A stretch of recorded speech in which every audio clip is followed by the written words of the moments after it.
Bienvenidos y bienvenidas a un nuevo capítulo de La Paz en Foco, el programa del Centro de Pensamiento y Seguimiento al Diálogo de Paz y Unimedios de la Universidad Nacional de Colombia. El capítulo de hoy tiene el propósito de conversar y analizar con nuestros invitados sobre los retos de la seguridad ciudadana en el posconflicto y con la actual coyuntura. Para eso nos acompaña en la misión de hoy el profesor Alejo Vargas Velázquez, director del Centro de Pensamiento y Seguimiento al Diálogo de Paz, también director del Grupo de Investigación en Seguridad y Defensa de la Universidad Nacional, y el profesor Jairo Libreros. Él es abogado, experto en políticas públicas y profesor titular de la Universidad Externado de Colombia. Bienvenidos, profesores. Muy buenos días. Muchas gracias, Lina. Profesores, para comenzar el programa de hoy, quisiera que nos pudieran precisar sobre qué es eso de la seguridad ciudadana, qué se debe entender por seguridad ciudadana, cuáles son sus diferencias de pronto que puedan haber con otros conceptos como seguridad nacional y seguridad humana. Profesor Libreros. Yo creo que la seguridad ciudadana es un conjunto de condiciones en donde nosotros como seres humanos tenemos la oportunidad de ejercer nuestros derechos y libertades. La seguridad ciudadana también puede ser comprendida como esa garantía que debe brindarle el Estado a los ciudadanos, de tal modo que mi vida, mi integridad, mi libertad y mi patrimonio económico no se vea afectado por acciones de terceros que puedan deteriorar mis condiciones de convivencia. Profesor Alejo, ¿cuáles son los lineamientos generales de la seguridad ciudadana en Colombia?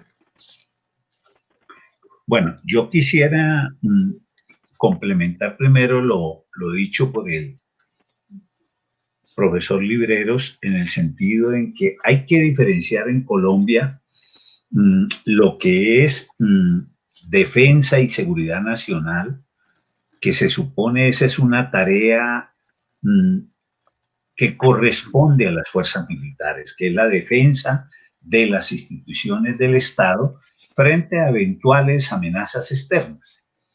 Y en lo interno tenemos, por un lado, la seguridad pública, que es aquella que afecta al conjunto de los miembros de una sociedad, por ejemplo, a través de fenómenos de criminalidad extendida, y seguridad ciudadana, que tiene mucho que ver con la convivencia de las personas, pero tiene que ver también con prevenir aquellos delitos que puedan afectar a las personas en su vida cotidiana. En ese sentido, uno diría que en una sociedad como la nuestra, esa sería una tarea específica de la policía y que por supuesto conlleva la idea de un policía que esté próximo a la comunidad, que esté próximo a esos ciudadanos, a diferencia, y eso es parte de unos problemas que tenemos, ya con seguridad el profe Jairo nos puede también ampliar mucho, y es que la policía, además de hacer eso, se tiene que ocupar también de otras tareas que tienen que ver con combatir unos fenómenos de criminalidad, como son temas de narcotráfico, pero también colaborar en el tema del conflicto armado. Entonces tenemos una policía dedicada a muchas cosas. Justamente bajo ese contexto es evidente que hoy en día hay un resurgimiento de expresiones de la violencia en distintas regiones del país, incluso también en las principales ciudades. Y eso se debe primero por el rezago del conflicto armado expresado en la actuación tanto de grupos guerrilleros como también de grupos de crimen organizado, algunos heredados del paramilitarismo. Profesor Libreros, ¿qué retos identifica para la seguridad ciudadana en el posconflicto? Yo identifico dos retos, perdón, que creo que son determinantes. El primero de ellos es un reto eminentemente mental, un reto de voluntad política, un reto de comprensión por parte de las autoridades. Uno de los retos más importantes es entender que en el posconflicto quienes hicieron parte de grupos alzados en armas son ciudadanos que tienen igual derechos que cualquier otra persona.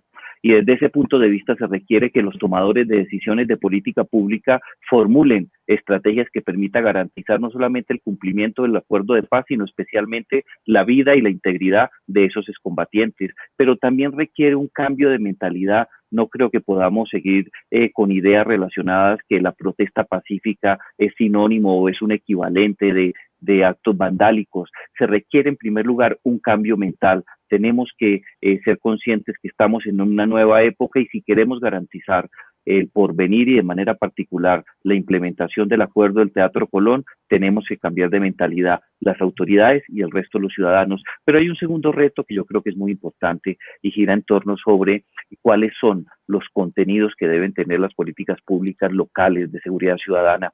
Yo no he comulgado mucho con ideas nacionales de seguridad pública o de seguridad ciudadana. Creo que la Constitución ni siquiera permite que se pueda formular. Es más, todos los ejercicios que se han hecho en el país han fracasado desde el punto de vista de políticas nacionales de seguridad, no se puede ni financiar. Entonces, lo que yo creo que tenemos que tener claro que es necesario fortalecer los ámbitos de convivencia en el posconflicto, estrategias que nos permitan a nosotros realizarnos en el espacio público con nuestros semejantes. Y creo que ese es un reto determinante. ¿Que se mantiene la agenda de lucha contra el crimen organizado? Claro que sí.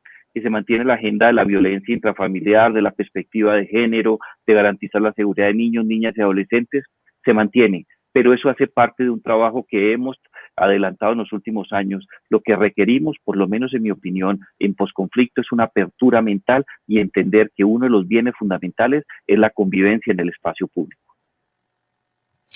Gracias, profesor Libreros. Profesor Alejo, ¿usted cómo evaluaría la implementación de la política de convivencia y seguridad ciudadana del actual gobierno nacional? ¿Le encuentra algunas fortalezas, incluso también debilidades en la implementación de esa política? A ver, yo creo que, y lo que señala el profe Jairo es muy acertado, en política de seguridad ciudadana, más allá de algunos lineamientos muy generales de carácter nacional, evidentemente eso es fundamentalmente local, porque claramente en cada espacio local los problemas de seguridad ciudadana son distintos. No es lo mismo las temáticas de seguridad ciudadana en una ciudad como Bogotá que las que puedan darse en una ciudad como Tunja o las que puedan darse en una ciudad en como Buga o en Buga, su tierra, profe Jairo.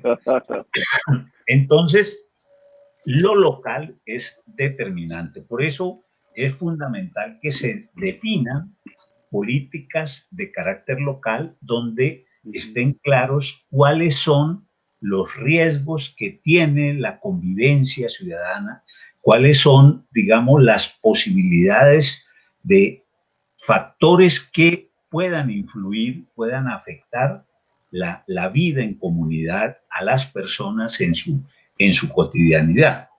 En ese sentido, digamos que uno podría reconocer que se formuló una política de seguridad ciudadana, pero yo creo que el problema, como bien lo señala el profe Jairo, es que con frecuencia los gobiernos nacionales tienen la pretensión de formular políticas nacionales de seguridad ciudadana. Eso es un tema que debe ser competencia exclusiva de los gobiernos locales, quienes deben formular esas estrategias.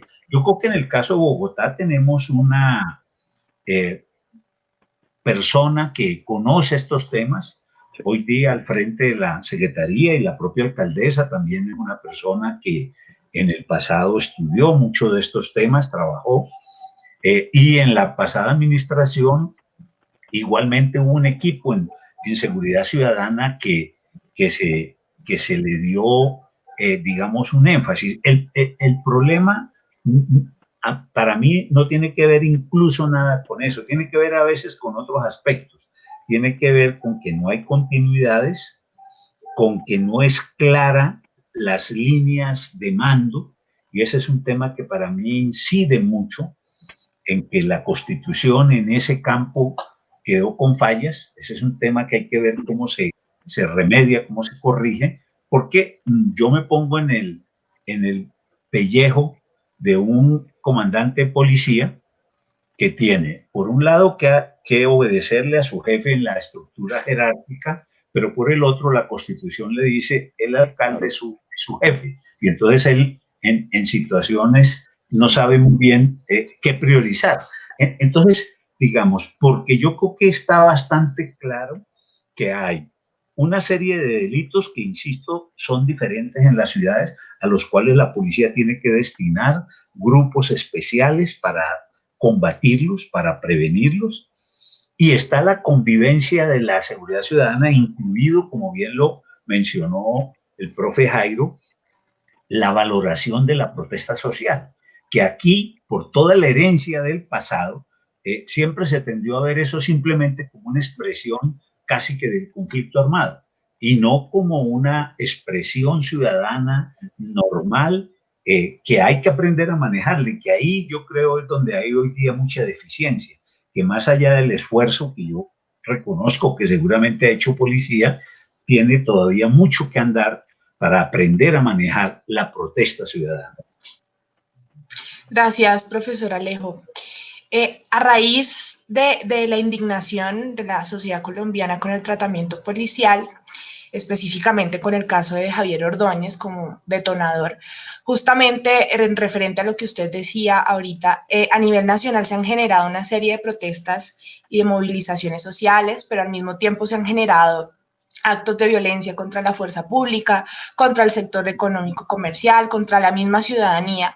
Y estos han sido acentuados también por, bueno, los acumulados de las movilizaciones del final del 2019 y también por la preocupante situación económica del país. Frente a esta coyuntura, se ha retomado la discusión en la opinión pública sobre la reforma de la fuerza pública, bueno, específicamente la reforma de la Policía Nacional.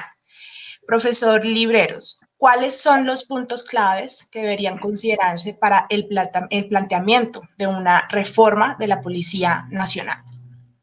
El primer punto ya lo estableció el profesor Alejo Vargas con claridad, yo lo comparto, creo que han sido temas que discutimos en el pasado y que hoy día demuestran las dificultades en materia de diseño de la arquitectura constitucional, en materia de seguridad. Tenemos que buscar un mecanismo que permita garantizar que la policía de vigilancia esté, por lo menos en términos de toma de decisiones, de conducción del día a día, en cabeza de los alcaldes. Ese mecanismo de tener un oficial de la policía que escucha por el oído izquierdo lo que le dice el alcalde, pero por el derecho a la amenaza de lo que le dice su superior jerárquico, no se puede mantener. Siempre que se encuentre un choque entre lo que piensa la alcaldesa o el alcalde y lo que piensa la dirección de la policía, o directamente, porque en muchos casos la realidad está ahí, el Ministerio de Defensa, pues siempre el oficial va a preferir la línea de mando vertical, policía, Ministerio de Defensa, porque si no cumple a sus superiores, inmediatamente está fuera. Al otro día lo están sacando de la Policía Nacional. Creo que el primer punto es garantizar que esa policía de vigilancia dependa de la alcaldesa y buscar un mecanismo que permita zanjar todo tipo de dudas en materia jerárquica y de toma de decisiones cuando las competencias son claras y precisas. Un segundo asunto, yo creo que es la perspectiva de derechos humanos. Está claro que la formación en materia de derechos humanos no se puede medir por el número de cursos que reciben una cantidad de patrulleros o de miembros del nivel ejecutivo o directivo de la policía. No, yo creo que tenemos que tener un corte en materia de derechos muy importante. Ese corte tiene que estar en el día a día y debe empezar desde las formas en las cuales adelantamos reclutamiento hasta cuando llegamos a los general policía. En los diferentes escalones, que son aproximadamente 30 años, y se han identificado 139 escalones entre el momento que soy reclutado para ser miembro de la policía y el momento que asumo la conducción de la Dirección Nacional, en todos la perspectiva de derechos humanos tiene que estar presente. Y un tercer tema que para mí es muy importante, pero que creo que si no se hacen los dos anteriores no tiene relevancia. Hay que sacar la policía del Ministerio de Defensa. Hay que enviarla, dicen algunos, al Ministerio de Justicia, otros más versados hablan del Ministerio del Interior. Por ahí escuché las voces de un expresidente que creo que con unos argumentos interesantes habla de crear un Ministerio de la Seguridad Ciudadana. Yo estaría de acuerdo con las tres opciones, podemos hacer el debate, pero sin duda la Policía Nacional se tiene que ir del Ministerio de Defensa, pero para ello no requerimos una reforma especial, es un asunto de trámite administrativo, una pequeña modificación al sistema de defensa nacional y al sistema del interior o al sistema de justicia. Esos son los 3 puntos que a mí me gustaría que hicieran parte de ese tema, y cierro con uno citado con el profesor Alejo, el cual también comparto. Nosotros no podemos mantener una policía multifunciones, multiservicios. El promedio en los países de la OCDE de funciones que cumple la Policía Nacional son 6 funciones, 6. La Policía Colombiana cumple 17 funciones. Es la policía todera más grande del mundo. Aquí la policía hace de todo. Esa reforma también hay que hacerla, ya lo citaba el profesor Alejo Vargas. Es necesario que la policía se concentre en 5, 4 funciones. El resto de funciones, creemos otras instituciones o que sean dedicadas a otras cosas. Profesor Alejo, usted identifica otro punto clave adicional a lo que ya nos comentó el profesor Libreros acerca de esta reforma. Sí, yo quisiera señalar dos cositas. Primero, también en la Constitución hay una contradicción que hay que resolver. La Constitución dice que la policía es un cuerpo civil armado de carácter permanente. Pero también dice la Constitución que la policía es parte de la fuerza pública. Eso es una contradicción que evidentemente está en la base de todas estas dificultades. Y además le atribuye el fuero de la justicia penal militar a la policía. Entonces allí la policía sigue en una simbiosis que finalmente no se sabe, y uno entiende esa dificultad que la propia Constitución le crea. Por eso digo, ese es un tema que hay que resolver, obviamente que hay que discutirlo y mirarlo. Segundo, me parece que ahí hay un debate interesante. Leía una columna del brigadier general en retiro, Juan Carlos Buitrago, quien planteaba que por ahora no era conveniente la salida del ministerio porque estaba la amenaza del ELN y de las disidencias. Bueno, eso habría que mirarlo, el tema de temporalidad, pero eso hay que abocarlo. Lo que no es aceptable es que sencillamente se considere que eso no es problema, que no pasa nada. Ahora, yo también estoy de acuerdo con tesis como las que señalan que no se puede ir a un modelo de policías locales. Obviamente, yo eso lo comparto. La policía tiene que continuar siendo una policía nacional, que en eso ha funcionado relativamente bien. Lo que hay que delimitar muy bien, como lo señalaba el profe Jairo, es las competencias de los gobernantes locales en relación con la policía. Por ejemplo, todo lo que sería esa policía que se ocupa de la convivencia, del control de la protesta social, etcétera, eso es inevitablemente algo que tiene que ser de control del alcalde. Pero hay otras tareas de policía que se pueden manejar centralizadas. Entonces, por ejemplo, contrabandas de secuestradores. Entonces, allí la Policía nacionalmente puede crear unos cuerpos especializados solamente para combatir ese tipo de delincuencia o otras. Y eso sí se puede manejar centralizado. Pero ese tipo de definiciones es muy importante. Y por último, los cambios entre fuerzas, que es parte de lo de hoy, que se eliminaría con lo señalado por Jairo.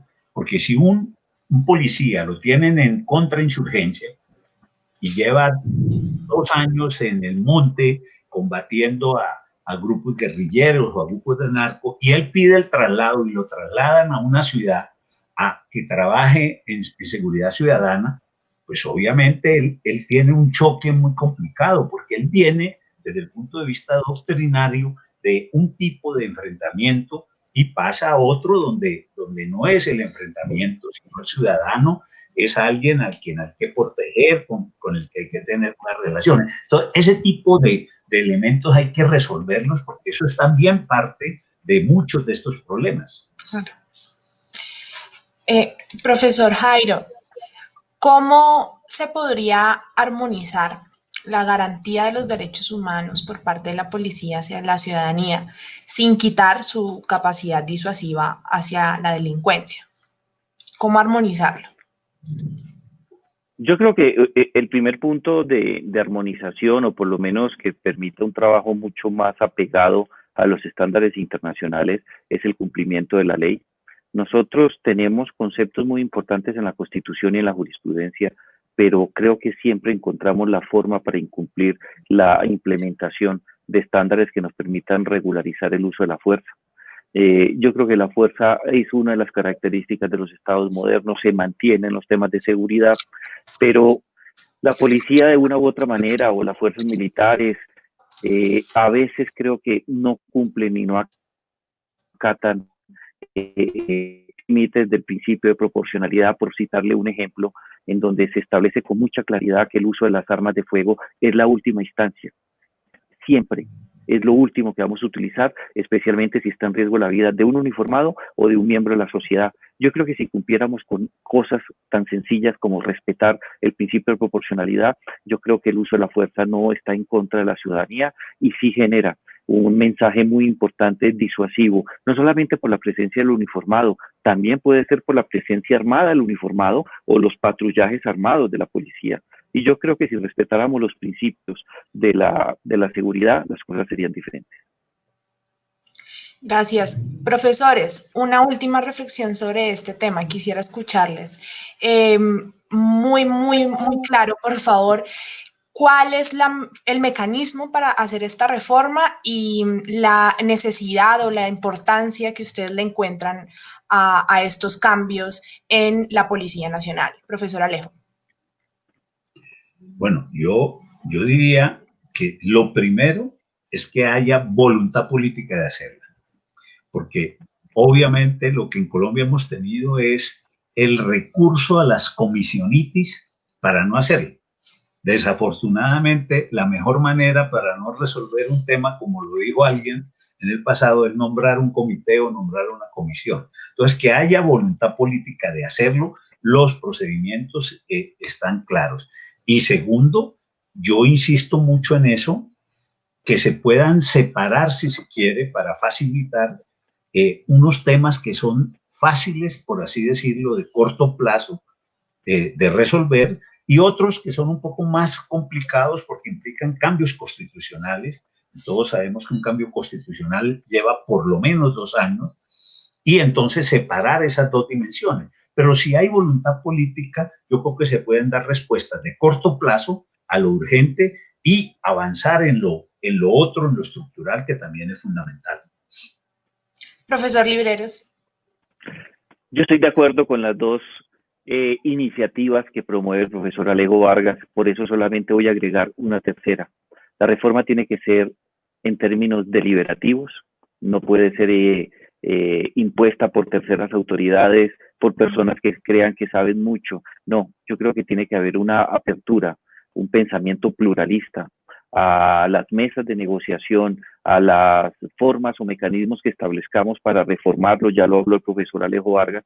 Yo creo que tiene que llegar un conjunto amplio de la sociedad, academia, gremios, estudiantes, personas que tengan algún conocimiento y quieran aportar sobre este particular, expertos en seguridad, expertos en convivencia, expertos en derechos humanos. Entre mayor sea el campo abierto al pluralismo, diferentes corrientes y formas de ver la vida, nos podamos sentar a buscar la policía que queremos para el resto de nuestras vidas y de nuestras próximas generaciones, mejor será la reforma.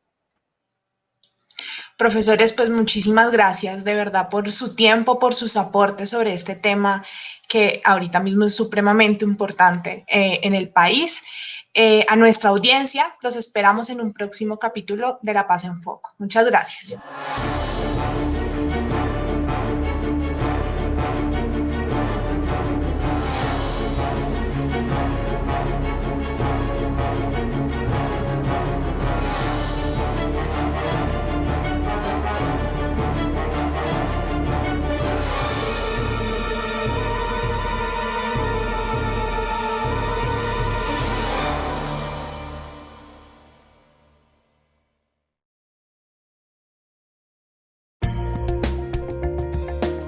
Universidad Nacional de Colombia, proyecto cultural, científico y colectivo de Nación.